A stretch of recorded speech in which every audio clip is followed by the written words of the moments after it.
Thank you for taking the time out of your very busy schedules. I hope that there's something within this video or one of the others that will be of some help to you or somebody that you know. Please feel free to leave a comment down below. I do read them. So with my last episode, I kind of covered meeting etiquettes. Again, as I said, with our state getting ready to open up.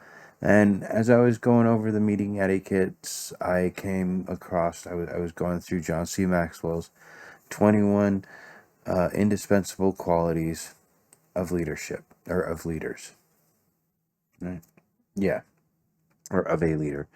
And I came across competence. And this is one of those skills that is a trainable skill set.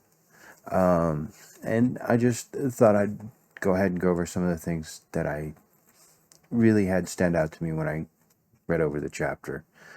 So one of the things you want to do is show up every day. All things come to those who wait. Save unless you're in a communist country and you're in a bread line. Waiting around, you're not going to get anything. You need to be active. You need to get going. So responsible people show up, but highly competent people, they take it a step further.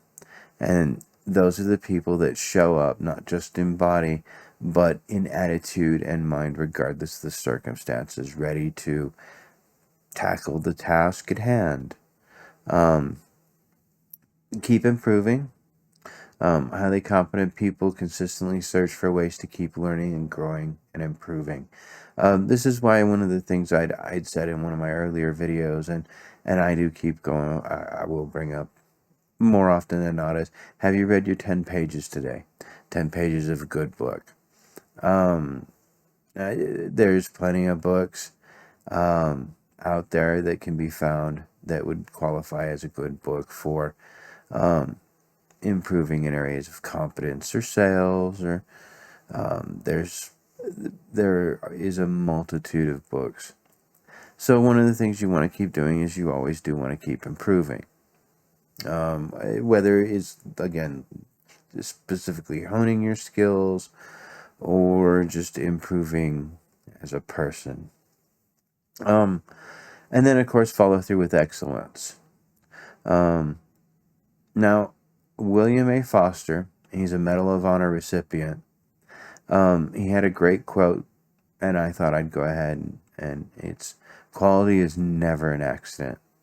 It is always the result of high intention, sincere effort, intelligence, and skilled execution. It represents the wise choice of many alternatives. So performing at a higher level is always a choice, which kind of goes, again, showing up with the right mindset and attitude. But yeah, to always improve, always go that next level, performing at the higher level of quality, that's a personal choice. And you can see it even in something as simple as customer service sometimes. But enough said with that. I mean, no matter what field you're in, everybody can use improvement, and that goes for myself. You will end up inspiring others. Part of being a competent person is you do inspire others. Highly competent people will inspire others to perform at that higher level, because if you're doing it yourself, you will inspire others. Well, if he can do it, then I can do it. And to take that, to perform their job, their task, just a little bit better. So you always want to raise the bar for yourself.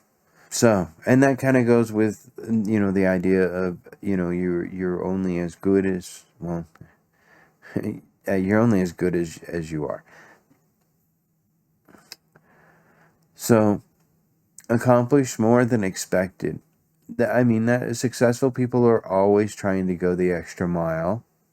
Jim Conway, he wrote, a weakening of the need to be a great man and an increasing feeling of, let's just get through this the best we can. It's this attitude that can actually really, unfortunately, be noticed across America right now.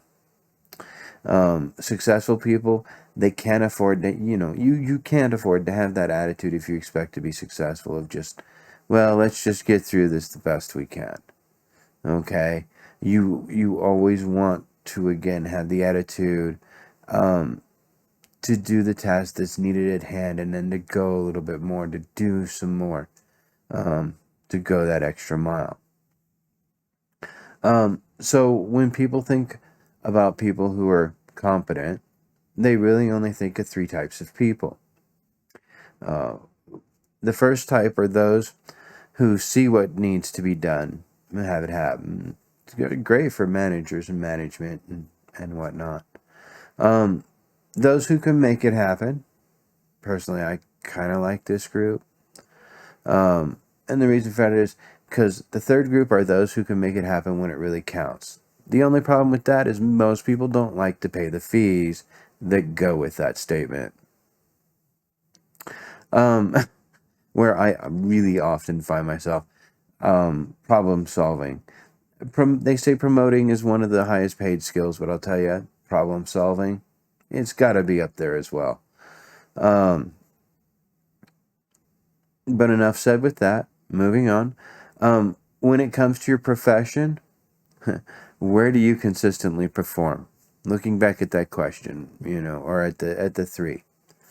Are you able to say, again, like me, I pretty much can perform in the third one. I get stuff done when it really counts. I'm the guy that, you can go to when you need XYZ done.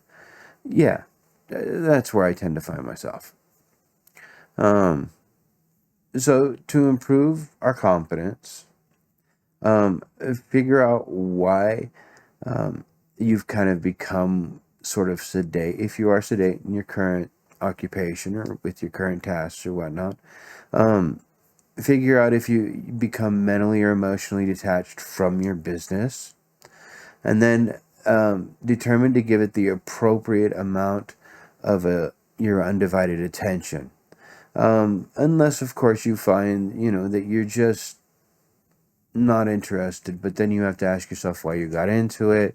Anyways, evaluate why. If you're not performing when it counts, then, if you're one of the ones who can see what needs to be done, whether you're getting it done or not, it kind of reminds me, there were, what was it, five frogs on a log, four of them decided to jump. How many frogs are left?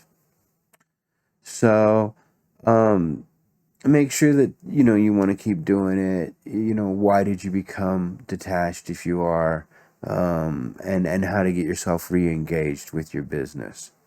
Maybe one of the things you might want to do also is, again, redefine the standards. Okay. Do you need to reset your goals? Do you need, are you performing at your top performance level? If not, how are some of the ways you can improve to get there? And then one of the other things he recommends is to find 3 ways to improve yourself. Okay? He says basically that nobody improves without being intentional. And again, I find this to be a very true statement as well, is that in order to become competent in something, you always, want to continue to build on that. Again, I know I'm really good at sales. I always want to continue to build on my ability to continue to make sales, especially when I need to. So, you want to do that with yourself, your business as well. So that's why I kind of, that really had stood out to me most when I looked through the book, and that particular chapter was that nobody improves without being intentional about it. So again, my big thing would be to tell everybody is just read at least 10 pages of a good book a day. I could recommend plenty if you need to, of books to read that would be very helpful. I have a whole list. Thank you very much for taking the time out of your very busy schedules. I hope that there was something within this video that you find is a benefit to you or that somebody that you know. Please feel free to like, subscribe, and share this video. And leave a comment down below. And with that said, thank you very much, and I hope that you have a very beautiful day.